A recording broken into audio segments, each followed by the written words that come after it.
తాతలు సంపాదించిన ఆస్తులు లేవు. వారసత్వపు రాజకీయాలు అసలే లేవు. ఉన్నది ఉన్నట్టు మాట్లాడడం నా నైజం. నా స్వార్థం కోసం ఎదుటి వాళ్ళను పొగడాల్సిన అవసరం నాకైతే లేదు. ఎందుకంటే ఆలోచించే శక్తి, కష్టపడే తత్వం, తెగించి పోరాడే దమ్ము, ధైర్యం అన్నీ నాకున్నాయి. భయపడి వెనకడుగేసే ఆలోచనలు ఏమాత్రం లేవు. నన్ను నమ్మిన వాళ్ళ కోసం ఎందాకైనా వెళ్ళి నిలబడడం నా తత్వం.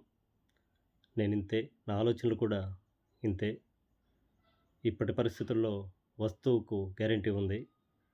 మనుషులకు మాత్రం గ్యారంటీ లేదు. ఎప్పుడు చనిపోతారో అనే దాని మీద. అందుకే ఉన్నది ఒకటే జీవితం. మంచితనాన్ని సంపాదించుకుందాం. కానీ ఇప్పటి రోజుల్లో మంచితనాన్ని సంపాదించుకోవడం అంటే గుండు సూదితో నేలను తవ్వడం లాంటిది.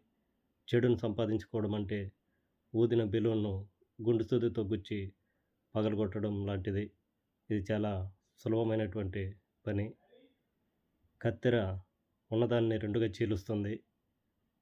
అదే సూది విడిపోయిన వాటిని ఒకటిగా కలుపుతుంది. అందుకే మన ప్రవర్తన ఎప్పుడూ బంధాలను కలిపే సూదిలా ఉండాలి తప్ప విడదీసే కత్తెరలా మాత్రం ఉండకూడదు.